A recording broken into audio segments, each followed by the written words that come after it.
Back on. There we go.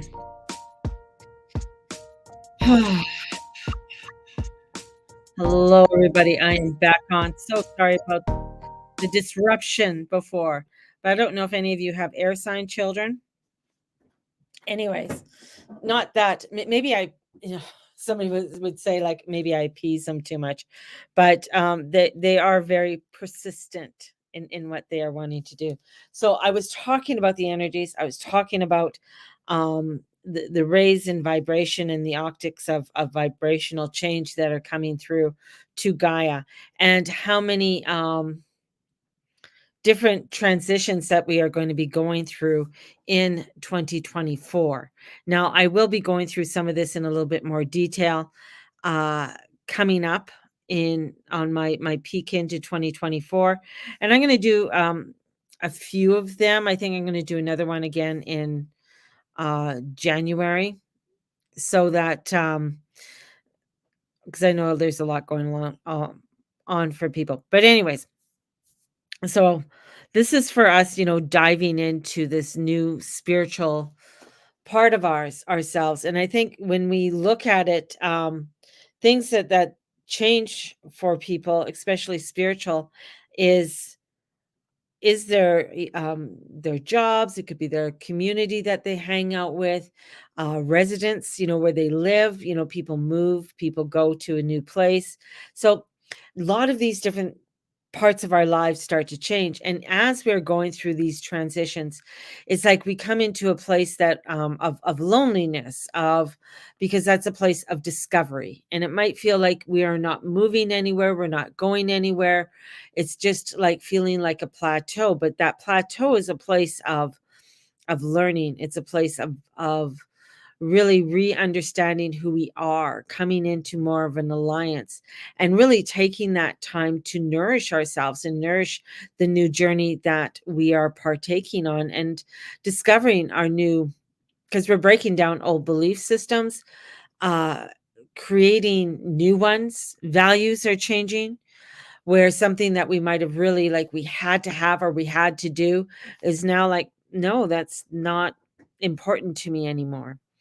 And this has been happening for some time within Gaia and within the spiritual community, but I feel it's coming in with such brilliance and such um tenacity than ever before. And it's going to be a blow for many people. Many people are going to, it's going to be a difficult one, because it's where the 3D world, or the world that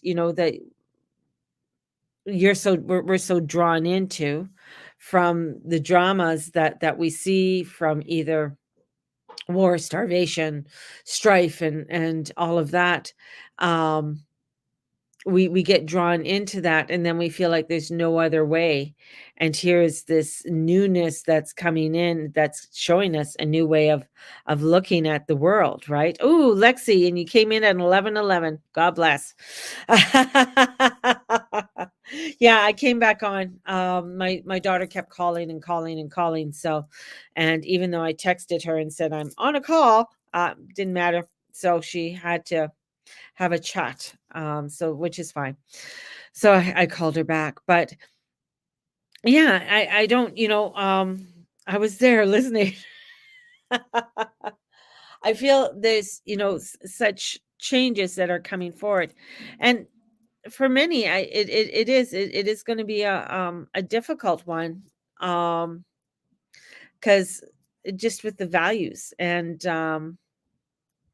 how we are wanting to add those values into our own world. So Akashic records, people doing Akashic records, I feel that's going to be an important piece. And also looking into and now I'm trying to think. Um oh my gosh, my mind just went, nope, not thinking about that right now. Um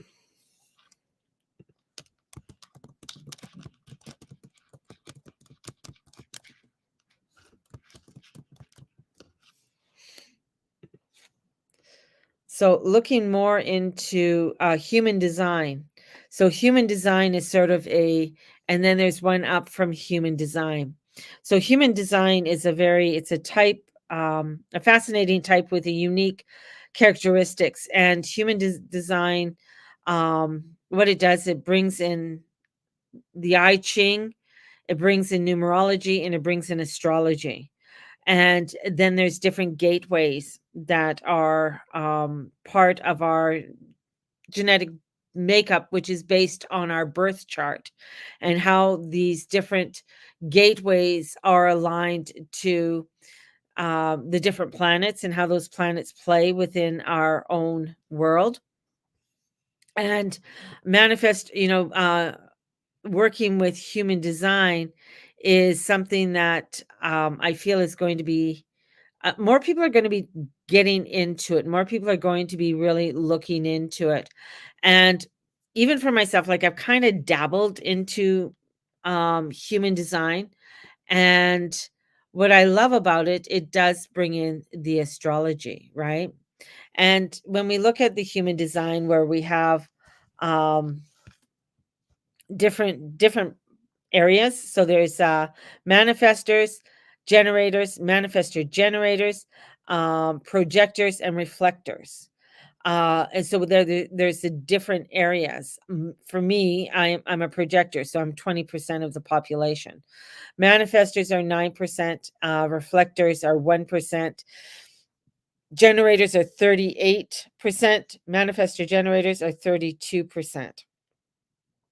So, learning about those different areas of our life, and different sort of genetic makeups give you an understanding of how you work, how you are able to initiate and strategize within your genetic makeup, and where you can, you honor yourself with who you are, because a lot of people can be, let's say a manifestor generator, and go go go go go, and they don't need much sleep, where a projector does need sleep. They could go, but then they get burnt out and they feel very sick, and so they really have to take time to sleep, to regenerate themselves, and it's very important for them to do that. So learning these different areas of ourselves is, I feel, is going to be another new area for people. This is going to be where, like, learning how to wait for a response, learning how to inform in response, learning to wait for like an invitation, depending on what kind of energy. Even a projector has to work with the full lunar cycle and understanding the lunar cycle, which can be very difficult. That's why they're only like 1%. So they're very sensitive to, because they have to wait for certain things to evolve within their realm. So we're entering into a very cosmic way of looking at the world, at how we are wanting to heal, how we are wanting to heal the earth and heal ourselves, because the earth definitely needs healing. I mean, there's parts of the earth that because of man are totally, you can't live there. There's parts, I mean, if you think of Japan, and um with the earthquake that happened in Japan, and the nuclear reactors, those areas are totally uninhabitable. People can't live there anymore. To Chernobyl, like, you can't live in Chernobyl. And then they have lakes where they've dumped toxic waste in that are totally uninhabitable. So we have done things to the earth that really needs some healing, and really needs a lot of work, a lot of work. And that's going to be a part of the 2024. And it's the thing is that when we look at it, when we look at those areas that need healing, this isn't, this is trying to come into a coexistence, and a harmony, where you are able to work with the rhythms and the ebbs and the flows of the earth and what Mother Nature has to give to us.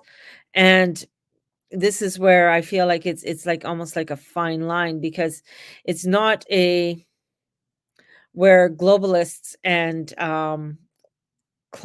global climate people are really trying to make a profiteering of it.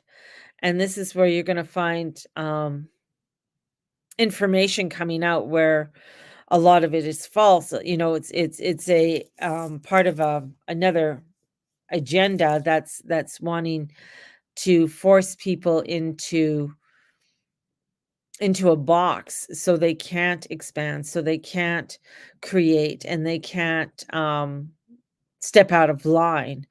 So this is where it's like, again, we're coming back into this light work. We're coming back into this newness of vibrational upheaval. That is, because as you rise and as you vibrate at a higher vibration, other things break away and they just cannot come back, or they cannot attach to you. They cannot be a part of your realm, because they're no longer within that alignment. They're no longer within your vibrational view. And that's part of where we're heading. And um it's changing and letting go of things that maybe you've held on to, like lack and belief systems that we were told, growing up. You have to have a certain job, you have to earn a certain income, you have to have, a kind of house, a kind of car, all of this, has been embedded within our society, and it's told to the children from very little as they grow up. And so this is like a change where it's saying, no, that's not the way that we're going to go. That's not what we're going to be doing. We're going to be working more in a co coexistence and vibrational energy of being vital, of being, I just got, seeing greenhouses, and these greenhouses are not necessarily greenhouses of growing a lot of beautiful fruit and things. Because the other part too is that our soil has been so damaged. So the soil of the earth has been so damaged, so it's lost so much of its nutrients.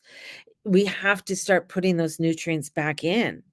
And we're finding that, the baddies want to take that away, because people are finding new ways of putting nutrients back into the soil, of making the soil vibrant, of working with the soil in a very harmonious way. A lot of farmers are really, some of them are going back to the old ways of working with the land, working with um, the rotations of the sun and the moon, and bringing in those rotations of the sun and the moon.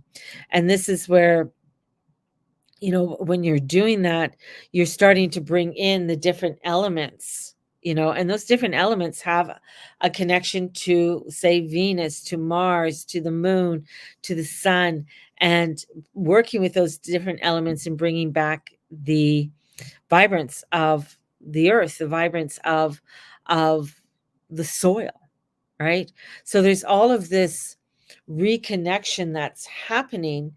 But of course, when we're doing that, there is going to be a push to not do that, to not connect with it, because then you are becoming independent. You're becoming a vibrant, soulful, sovereign being. And if you're becoming a vibrant, soulful, sovereign being, it puts a threat onto others. It puts a threat because they are finding that they can't do it, or they are not, you're not abiding by their way or their ideas, or their road. You are creating something that is in a more harmonious, magical, mystical, musical way. And in doing that, it's like you're dancing to your own music. You're dancing to your own creative vibration. And as you're dancing to your own creative vibration, you are creating something that is very mystical and magical and brilliant. And this is where, when we're coming into all of that, that's where love is the key. And here's my cup. Love is the key that opens the heart, which is so true. It's the highest vibration, and bringing that overall higher vibration of love. But love is not mushy, and true love is like I'm standing up for what I know is really true, and within that alignment of not doing harm unto others, of not trying to force my ideas, my beliefs onto others, I'm going to create it and do it for my own self. So, such beautiful energies that are coming forth for us, and I feel I can feel the challenge. I understand the change that's coming in. And that's why, when on January 6th, I'm doing the releasement of 2023. And so if you want to join me for that, please let me know. There's a fee of $30 in exchange. And we're going to be working with that emerging of that, entering into a flow of a transformation. And in also doing that, we are also embracing the rhythms and embracing the flow of, as we work up to February 1st, the embolic, and embracing the embolic, embracing that new light that's coming in, right? Because that's, in the pagan calendar, in the Celtic calendar, it's like that is the first droplets of spring is February 1st. So, and entering it, and then you have the spring equinox in March. So I feel like this new bright vibrations that are coming in are going to be challenging. But in that challenge, it's going to be an uncomfortableness. But in that uncomfortableness, we are going to be finding our flow, our way, and our newness in it. So it's very exciting, I feel. So let me pull a couple cards for us today.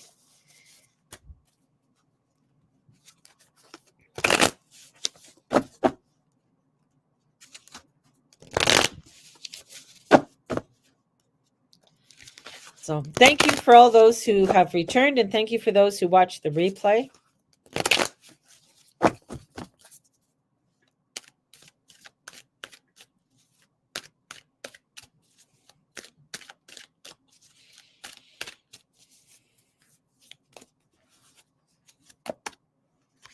Swiftness. So it's young, it's energetic, it's new. The Page of Swords, there's some newness, but it's going to come in swiftly. New information, new energy. Keep a journal with you. There's, this air energy that's coming forth it's very fast. So there's a fast movement that's coming in. And when you look at this, it's like holding the sword up and standing on top of the hill, and you're looking at the clouds, you're looking at all the trees in the background. There's definitely, the hair being blown. There's definitely this, here I am. I'm ready for this. I'm ready for the swiftness. I'm ready for the challenge. So being ready for the challenge, because there's a newness that's coming in. The old is going, a new world is entering. And as the new world is entering, we are needing to embrace it. We are needing to learn how to adjust and work with it. It's not going to happen overnight. It's not going to be like bing, bang, boom, here it is. It's going to be taking where we are needing to find that flow with it. And in finding that flow, we find our values. We find that part, that mundane part, the things that we love, the things that we care about, come to and look in a new way. And the Queen of Pentacles, she loves her shit. She loves her stuff. She loves the world. She loves the connection. And it's that connection within the values of the changes that are coming in with the swiftness, and being able to value all that is meaningful to you. And things that you thought that you identified with are definitely no longer there. They're no longer in that alignment. So how things change, very quickly. The world is it's a new journey. It's a new journey. and you do have the different elements that are in there, right, with the world. So you have all of the fixed elements that are there, um, with it, and those fixed elements are bringing in a sense of creativity, a sense of newness and connection, and allowing for that newness and connection so that you can, still have, I mean, the thing is that it's not to when the new values is like, it's not to say, oh, I shouldn't have all of this, I should go live in a cave. That's not that's not what it is.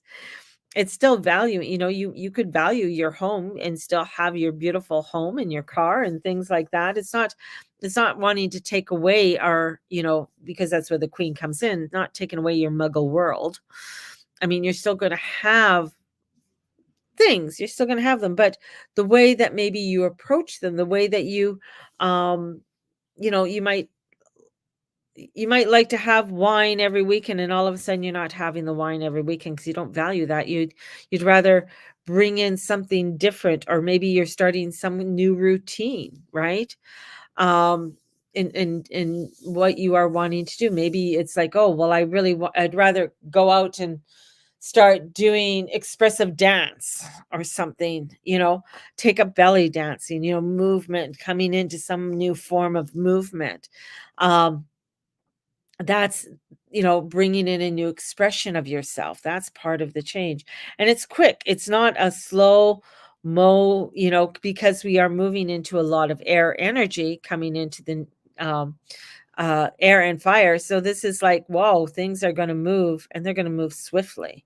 Air is not, Air does not like to sit still.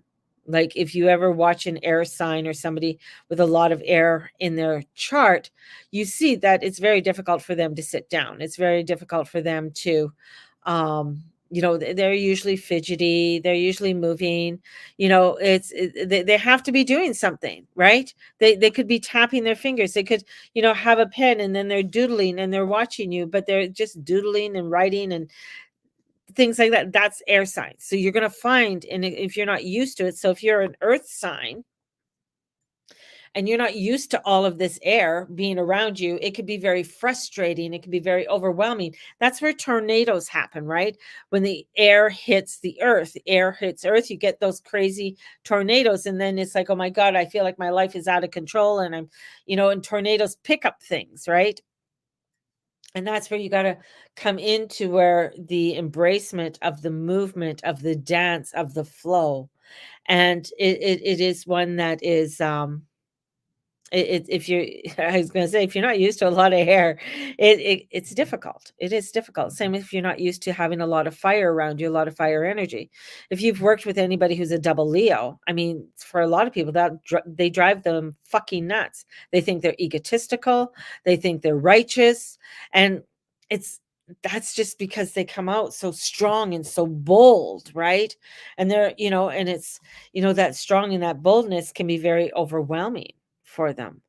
And it's understanding that flow, understanding, that that vibration of these revitalization and movement that's coming forth, and the changes, and knowing that, what, the way I value my life is going to be totally different. And maybe it's upscaling.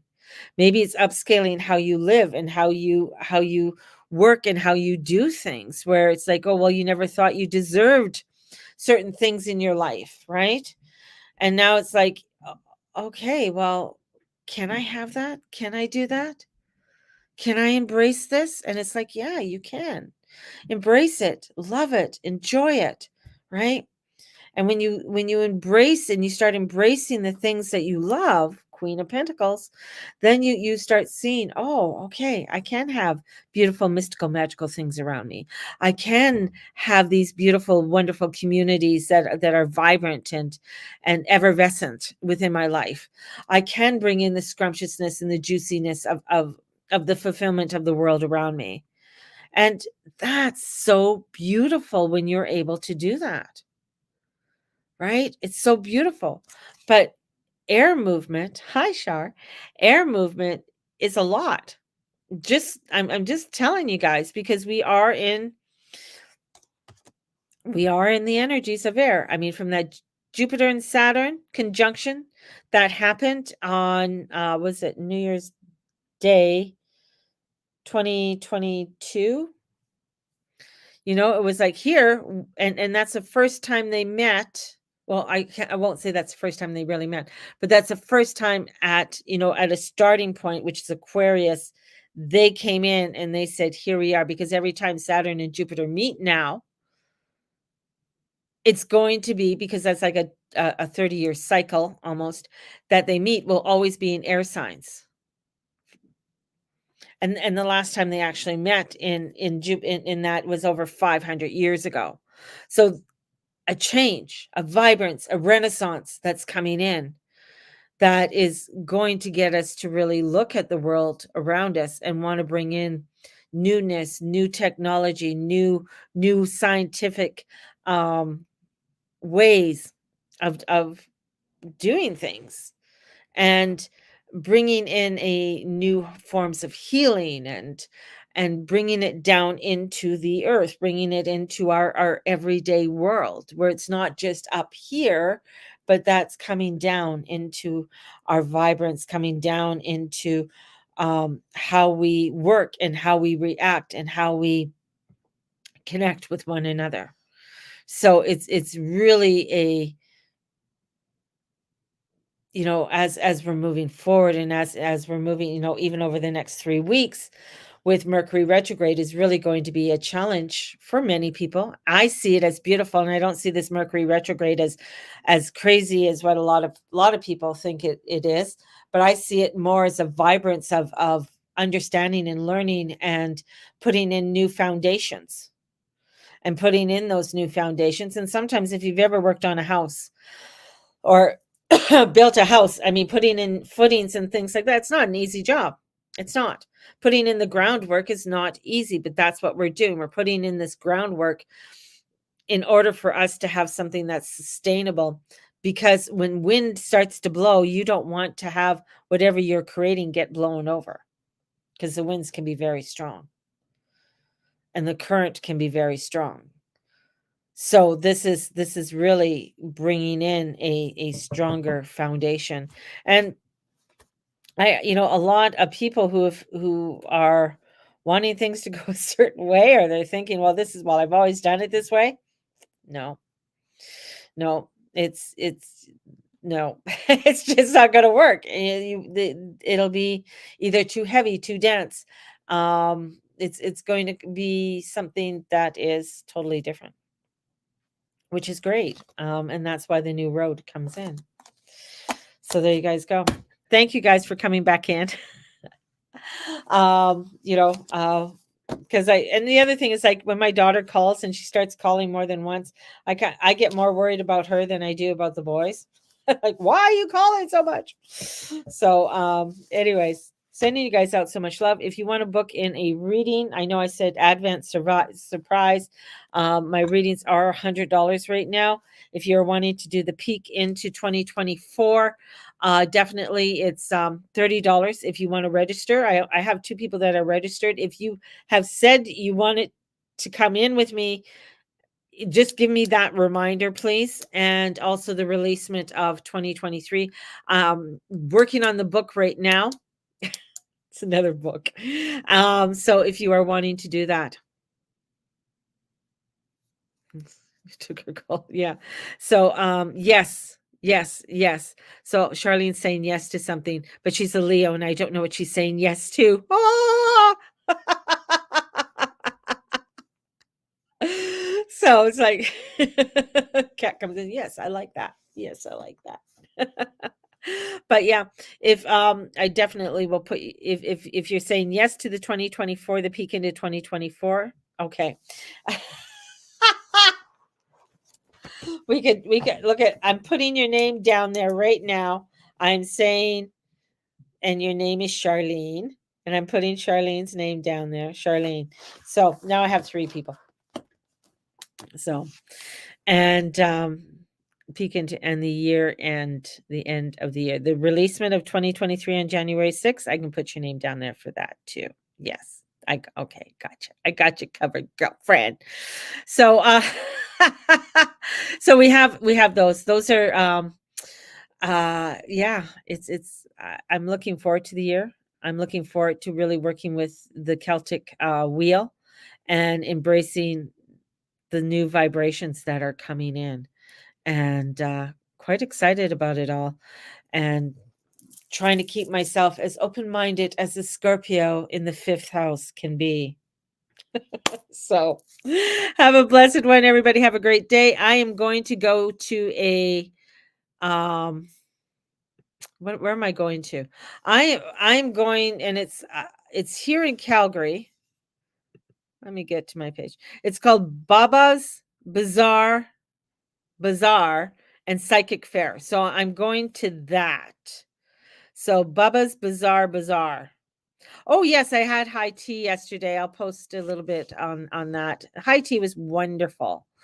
It wasn't as good as the Palliser though. I went to the Dean's house, and the Dean's house was very nice. Lovely waiter, had an apple mimosa, which was really wonderful. The food was good, but you could tell that it was really prepared beforehand. They were quite busy, which is really nice to see. The Dean's house holds so much energy there, and I'll post a little bit. I did some of the food and stuff like that, but it was mainly and a picture with Andre.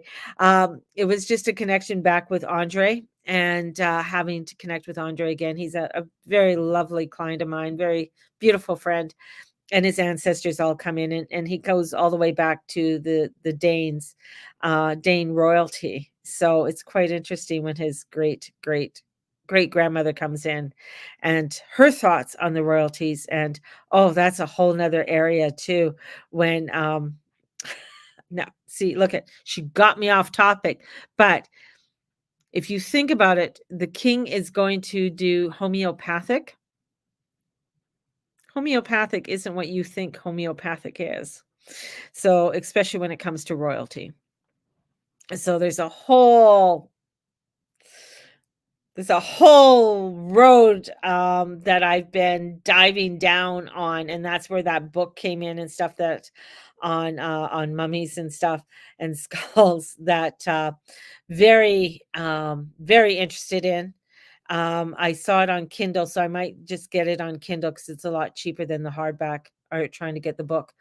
Um, it's it just it's really, things that you sort of knew about the royal family, or you suspected, or you heard about, and it's like it's sometimes it's hard to fathom when you hear some of the shit, and some of the things, especially of what they used to do and still do, and some of the things, if you think about it, yes, there are other royal families, and some there's royal families in the Middle East that are richer the than England, than the UK, yet they don't hold the power. That's the weird thing. They don't hold the power that King Charles does. It's one of those things. It's like, huh, interesting. They might have more money per se, but uh the King Charles and family, they they hold quite a bit of power in the world, more so than what people really suspect, and how they still maintain that power after thousands of years. I mean, yes, they've gone through many different changes, from the Tudors to the Stuarts. There's been many different um, lines, but the lines and the lineages are all intertwined in some way. And um, even though maybe Elizabeth the First didn't have children, and that ended the Tudor line and brought the Stuart line in, there is still connection there, of them all, and the power, and that that power is still there after thousands, like 1,000 years, like, the unity of the UK and having the crown. So it's interesting whether you like the crown or you don't like the crown. It's like, you're a royalist or not a royalist, but there's a backdrop to it, and an understanding of that backdrop, and understanding of the connections that they have. I got such an itchy nose, sorry. That they have in a connection with others and other entities that are there. So it's quite interesting. But I found it interesting that he made the remark that he's going to be doing homeopathic medicine. And yeah, homeopathic doesn't always mean what we have it mean today. So, you know, uh, it's going to be interesting. Anyways, that's a topic for another day. I'm going to love you and leave you as I'm going to Bubba's Bizarre Bazaar and Psychic Fair. So that's going to be an interesting evening or afternoon in itself. So have a blessed one, everybody. And we will talk to you all soon. Bye bye, loves.